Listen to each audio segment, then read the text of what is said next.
Words, they seem harmless, simple sounds, ink on paper, text on a screen, but words have always been the most powerful weapon in human history. Empires were built with them, nations were divided by them, wars were justified, markets were manipulated, entire populations were persuaded to believe what served the powerful. The most dangerous people in history didn't always carry swords, guns, or bombs. They carried speeches, narratives, carefully crafted language designed to influence minds and control behavior. And it hasn't stopped. Today, corporations, politicians, insurers, and institutions use words to shape what you think, what you buy, what you fear, and what you accept as truth. This podcast is about exposing those words, decoding the language of power, revealing the persuasion hidden in plain sight. Because when you understand the words, you understand the game. This is the art of words.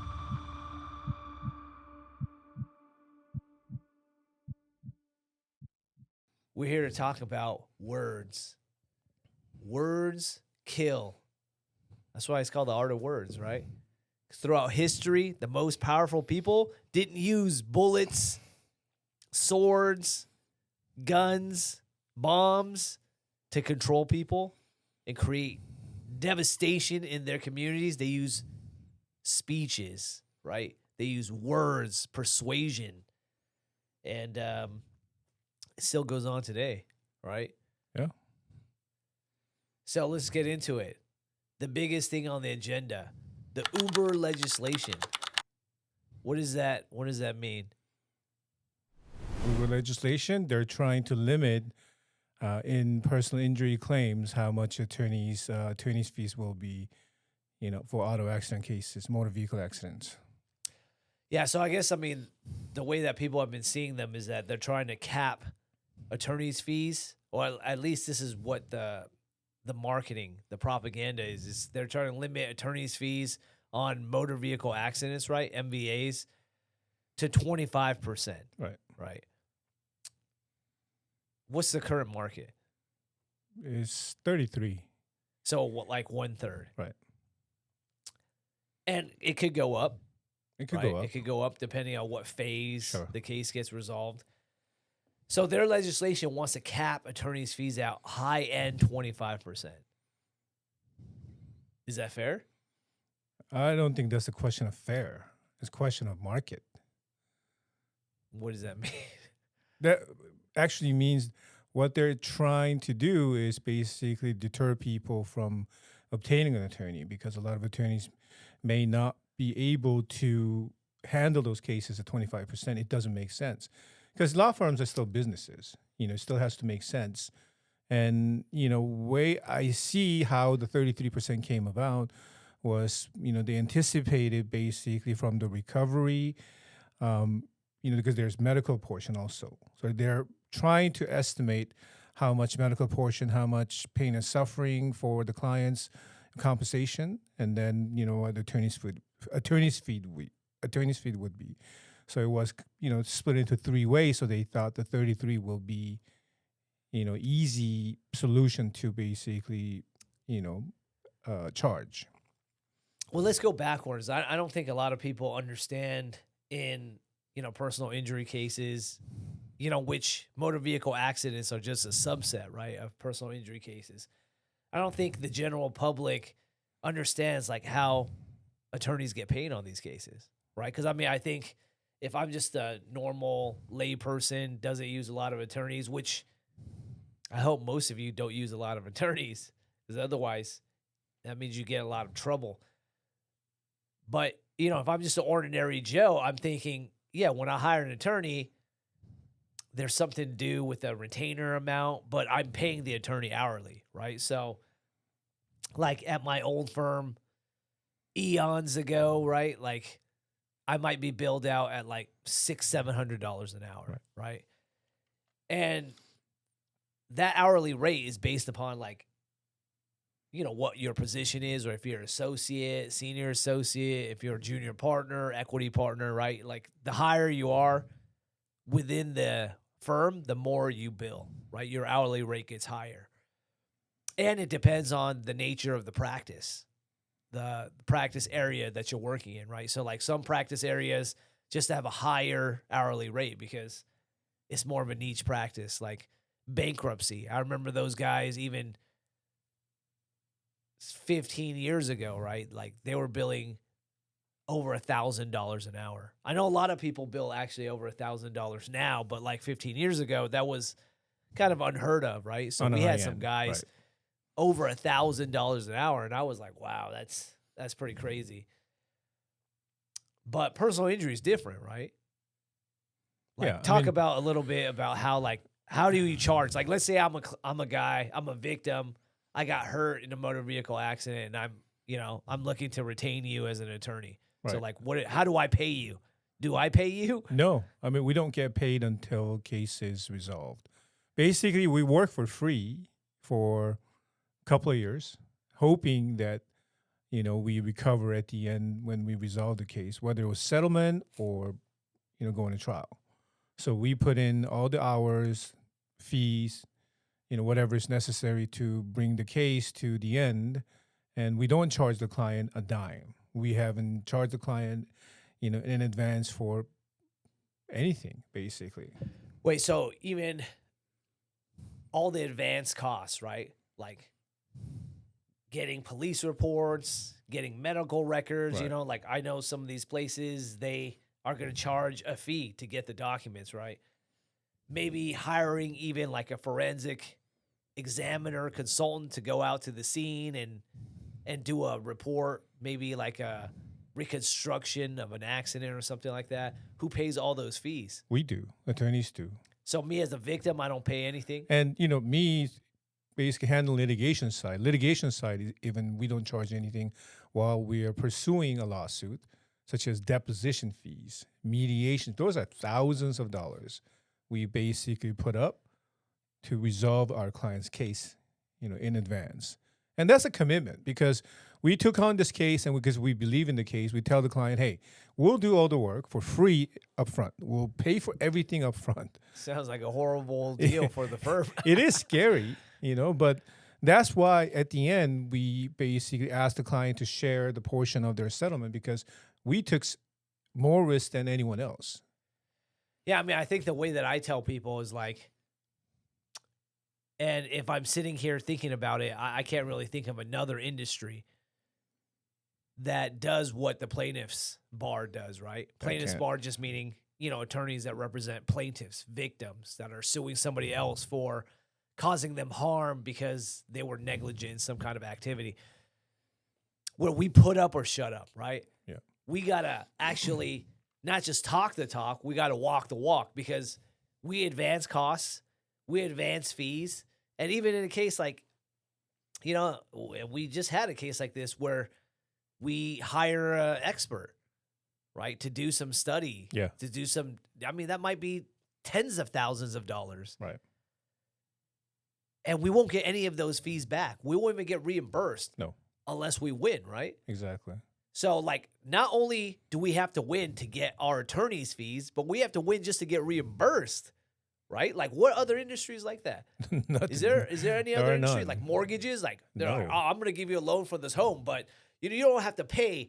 Just if the home appreciates, we'll take a percentage of that, right? Right. Like, who would do that, right? It would be horrible because it's a gamble, right? Like, I don't know what the market's going to be like, so I make you pay me up front. All the other practice areas, right, of laws, like the retainer, right? Either hourly or flat fee, but still upfront. You have to pay attorneys. I mean, you give a retainer, right? So you're Right. evergreen, right? So like in corporate law, you got to pay me what, like $25,000 back then, probably more, No, a lot more, 50,000, for sure. 75,000, and then I'm gonna bill against that every single month, and then you have to replenish that amount, Right. right? So it's my ability to get paid doesn't really determine or is not really like tied to my success, right? For you, I'm going to get paid no matter what as a lawyer in most of the other practice areas, right? I'm going to get paid my hourly rate. If I'm successful for you, great. If I'm not, oh, well, I still get paid, right? I think a lot of lay people who are basically never use an attorney always look for this is called contingency, right? Contingency fee structure, even in non-personal injury cases. We get inquiries from business dispute, and they think that it's a sure win, and then they ask us, "Oh, can you take this in contingency?" Well, no one takes business cases in contingency.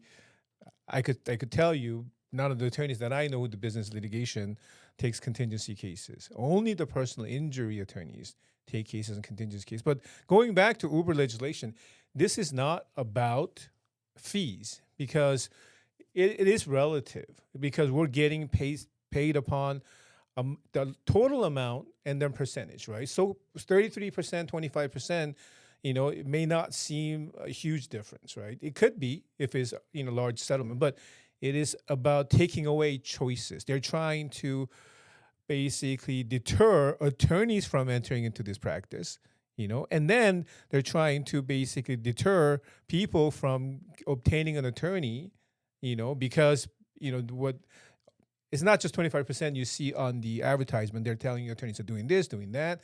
They're basically going down the list of all these things that may have occurred with some attorneys, but our industry, that doesn't represent our industry correctly. But they're trying to paint a picture that this is what's going on in the entire industry, right? And then it's just a scare tactic. Well, they're just trying to Smear. basically utilize, right, this public perception that attorneys are out there just to make money, right? But if that's the case, then why wouldn't we just charge hourly? Exactly. Right? Like what we do, it's something where there's almost a guarantee, right? Like in a world now that we have so little guarantees in anything that we do, right? There's no guarantee. Like I buy, a car. There's no guarantee that it's going to run properly, right? The manufacturer doesn't give me a guarantee. I have to sue them, right? Lemon law, if it's like something that's the car is completely, problematic and I can't fix it. There's no guarantees that if I go to a school, they're going to teach me enough, material so I can go get a job, right? Like in terms of the plaintiff's bar, it's like I got to kind of guarantee that I win. Otherwise, I just don't get paid, right? Like, it's not a guarantee per se, but I'm staking something on the line. I'm staking my financial, compensation on the line to say, hey, I'm going to win for you, right? I'm going to try my best. I think there's like some kind of purity in that is never really talked about, right? Like, sure, public perception or, that's just how right now the environment has been for attorneys, right? They try to label them as, ambulance chasers, movies label them as such, and people who are, out there to make a greedy buck or something, right? But yeah, I think in a way, the perception our industry created is due to some of our fellow attorneys basically trying to make it seem like it's a game. They gamify, everyone emphasize on maximum compensation. But we both know maximum compensation is not, what we're trying to pursue. Obviously, we're trying to do a justified and, what our clients basically deserve. But insurance companies are not dumb just because, they're trying to make gamify the process itself. They're not going to pay you, because you do something so magical or, so drastic than any other attorney, but advertising that runs, we see on the freeways and, streets, like all the personal injury attorney, they focus on actual gamification of claims rather than justification. Well, I mean, that doesn't help, right? The fact that there's all these attorneys who, advertise on the billboards and, it's not a secret. I'm not saying anything negative about them, right? Jacob and Ronnie, Sweet James, the Law Brothers and all the other folks, Jacoby and Myers, who advertise a lot. It's not that they're not capable of doing that job. I think what happens, though, is the public perception is like, oh, these guys they're just like characters. They're memes, right? Like they're not real anymore. They're just these marketing because we're so used to that, right? Yeah. Like look at all the insurance companies that have like Flow Gecko. or the General, the Gecko. So it's like these are all just marketing objects, right? Marketing mascots. Right. And so all these celebrity attorneys that are marketing, they're trying to, get their exposure and their name out, but it's turning themselves into marketing mascots, right? And then we all get sucked into that, right? So they all see us as Jacoby and Myers. We're all seen as Larry H. Parker, Exactly. even though the vast majority, 99.5% of the law firms don't do marketing like that, right? No. They're not on billboards. They're not on television. We're not caricatures. Yeah, they're not. When you go to the Lakers game, their firm's not, spread out all over the, crypto.com. No, there's nothing wrong with the marketing, but obviously when you saturate, because even in streaming, media, other TV ads, even billboards, I want to say majority of the ads nowadays are personal injury attorneys. Unfortunately, definitely of the billboards here Yeah, in SoCal, right? It's for like, sure. wow, it's a battle of the Yeah. of the marketing firms, like, wow, just one after the other. Actually, one firm, and I said his name already, but a stretch of the 405, they have 7 Yeah. consecutive billboards, right? It's nobody them. It's just like left side is them, right side them, left side, right side, left side. You're like, what the hell is going on? Those are so expensive. And yet, they're buying 7 in a row, right? I mean, they even have more, but I'm just saying this one is really obvious because there's a huge stretch that's nothing but them. You know who else does just as much marketing?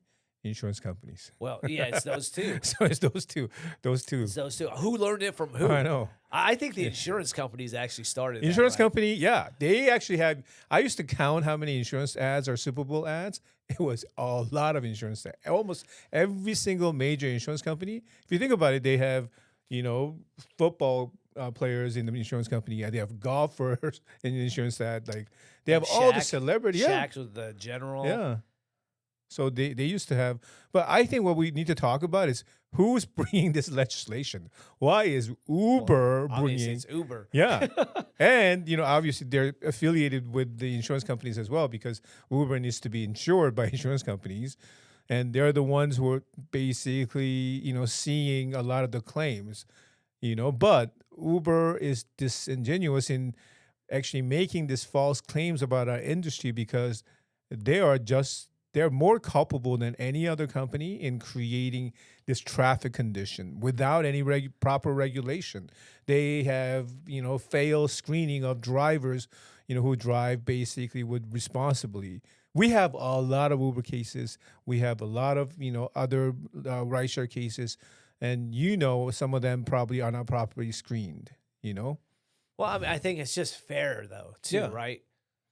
If I'm a passenger in a vehicle that's driven for commercial purposes and I'm injured, well, someone needs to take care of that. Right? Exactly. So, I mean, I'll give it up to Uber, right? They did the smart thing. Instead of trying to prevent, right, like individual claimants, like victims, right, from filing claims, because they can't stop that. The demand for attorneys in this like motor vehicle accident subfield of personal injury, that's not going to go down. Right. Right. If anything, if rideshare continues or increases, it's actually going to go up. But what they're attacking is going to be the supply, right? Because if they limit or they cap the amount of attorney's fees that people can charge to a point where it's not profitable, then attorneys won't practice this area anymore. That's what. So now, right? So now if I'm a victim and I go out and I try to find an attorney, I won't be able to find an attorney anymore. And they're going to have because- to file their own claims. Exactly. And And- if you file your own claim, Yeah. right, what happens? I think that's what they're hoping people do, file their own claims so they could deny, most of the claims or undercut everyone's basically compensation, because they will give you runaround. They'll tell you so many excuses not to go to the doctor. There's so many different excuses. Or just delay it, right? delay They it, just yeah, wait. They won't even delay. sign an adjuster for your case for 2 Exactly. weeks, 3 weeks. And by the time they Exactly. call, you already have a gap of treatment for 3 weeks, right? Right. Oh, you're hurt? Why didn't you go see somebody? I was waiting for your call adjuster. The funniest thing is Uber if you ever dealt with Uber, Uber doesn't have a customer service phone line. You can't even call them. There's no phone line that exists with a live person. Yeah, all these digital companies are No, like they that don't. now. And when you even, you know, whatever, do the chat, they don't understand what you're saying. Most of them are AIs nowadays. And then when even if a live operator or whoever on the other side chat comes on, they have no understanding of what you're saying because they are some remote foreign country, and then they have the script, but they give you same exact response to a different questions over and over. I got so frustrated, I just gave up. That's what What people were you complaining about? no You because were complaining to Uber? yeah, I mean, this was for not ride, but buying something like food. I was Oh, supposed to pick up an item. It was an expensive item because it wasn't alcohol, and then the store didn't have that item, and then basically I tried to contact Uber. Hey, they don't have the item, but you already took my money. But I no see. one would answer when Uber side. I chat, I So they email. didn't deliver it. They didn't deliver, Oh, wow. and then I got charged. And then I tried to basically claim through a credit card, but I couldn't because it wasn't a gift card that I got from someone for Uber gift Oh, card. So there's not even a credit card claim. So Uber just took basically like $300, you know, and they never did anything. damn. What kind of liquor was that? It was a present. So Why would you get that delivered? no, it wasn't. It was a pickup. I was picking up at the store, and the store confirmed that they had it on my app. Oh, I appeared in person. I see. Anyhow,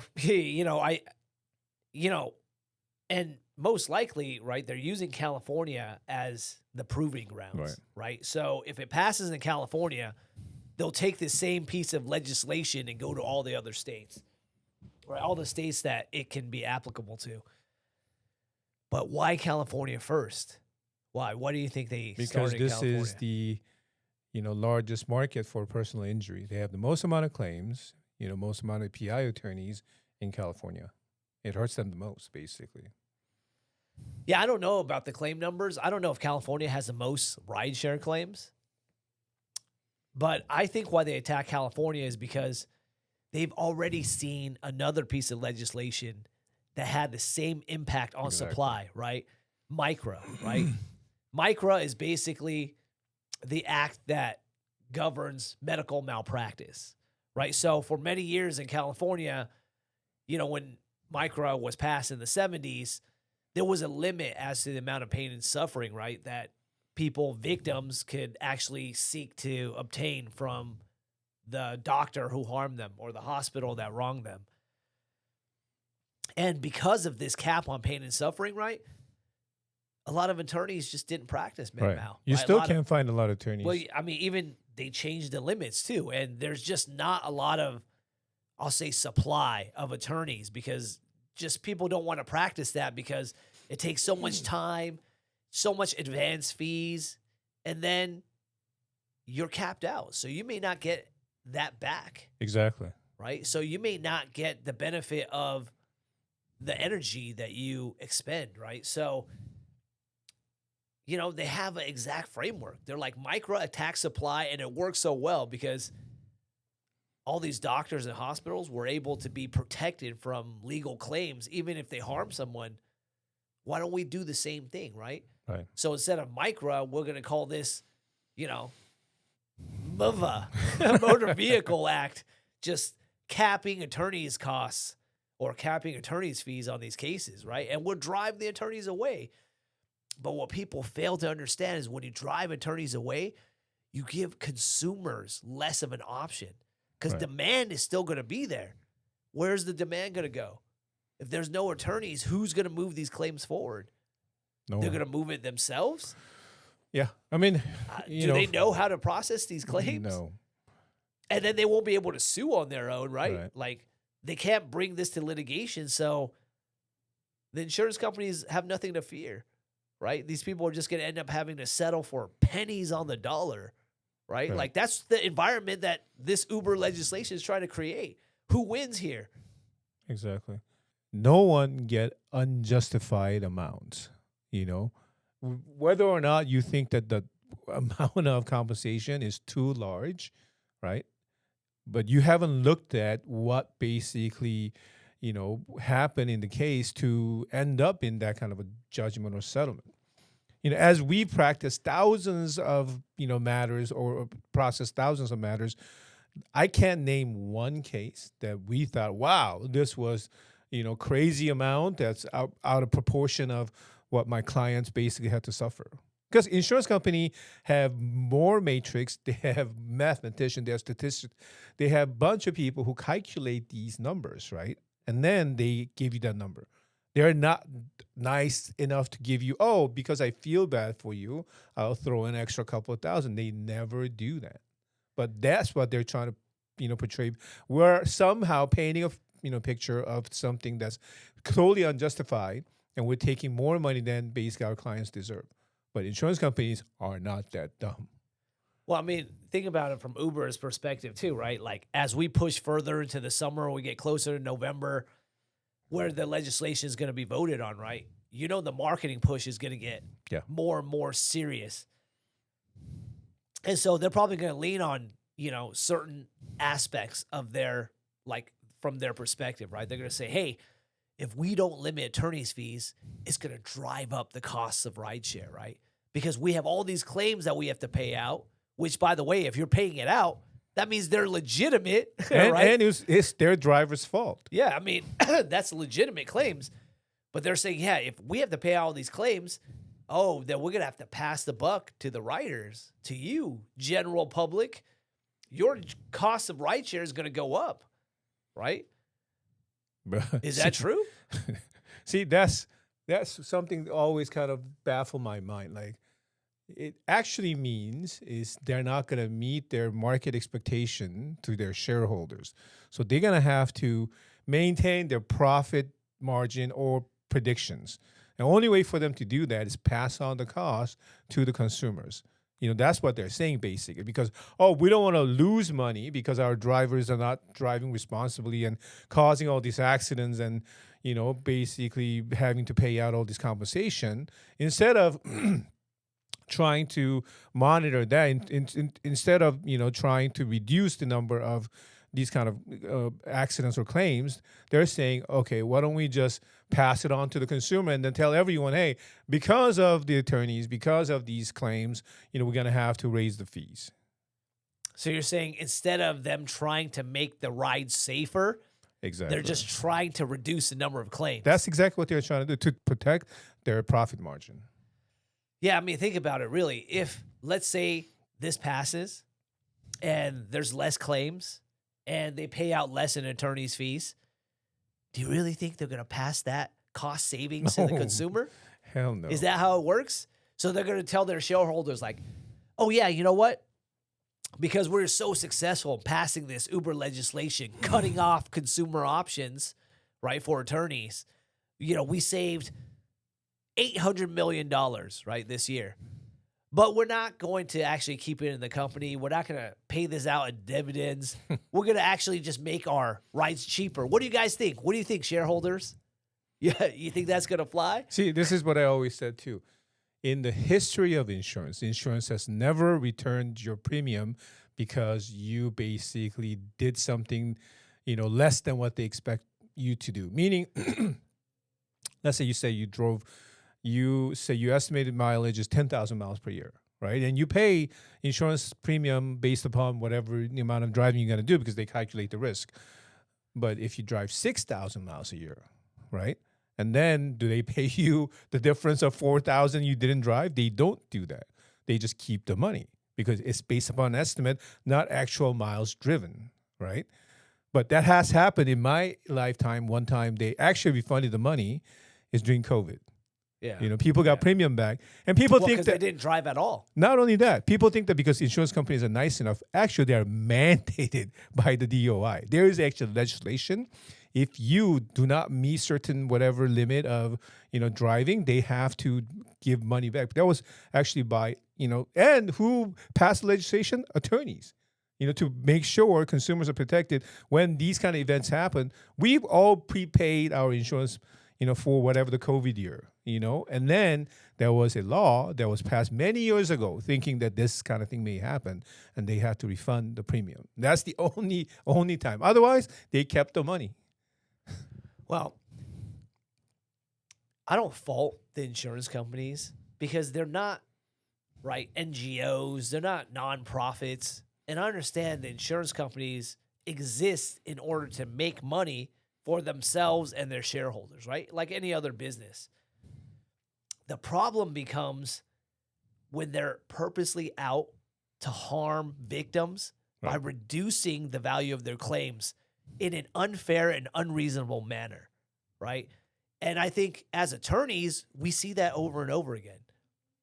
They have operating procedures, right, of how to handle these claims, of how to work with claimants who are not represented, right, of how to delay, right, defend, destroy claims, right, all for the purposes of just saving money, Exactly. right? Like all we really ask, I think, as a plaintiff's bar, for the most part, right, all we really ask is you pay fair and reasonable compensation. But even though that seems like a really simple idea, sometimes we got to pull teeth just to get them to the bargaining table. Like that's the part that really irks me, right? About this idea of insurance companies being for profit. Yes, I know you guys have to make money, but you can't harm victims, right? Victims are people that we should be seeking to protect because if we protect victims appropriately, then maybe the mechanism for improving that particular activity that created the victims will be brought about, right? Right. But like if we don't care about victims, then that kind of just translates to a general carelessness, right, with regard to that function, just like cars. So if we didn't give a crap about victims who got into car accidents, then you know what? People would just drive less, cautiously. Why would they worry about that, right? Exactly. They're not on the line. Their insurance company is just gonna deceive any claimants anyways.